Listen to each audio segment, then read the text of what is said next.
Hi guys, this is a very old mortise lock from the company called Lips in the Netherlands.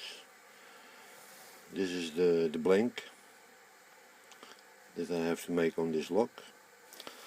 I already prepared a piece that's looking like this.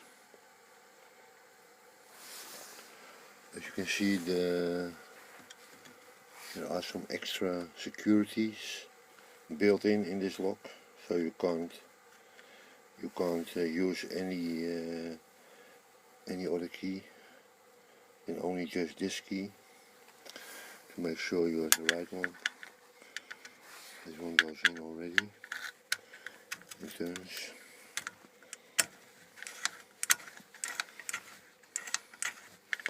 It's a 4-lever lock. So now we'll start doing the levers, and I'll be back with you in a minute. Bye.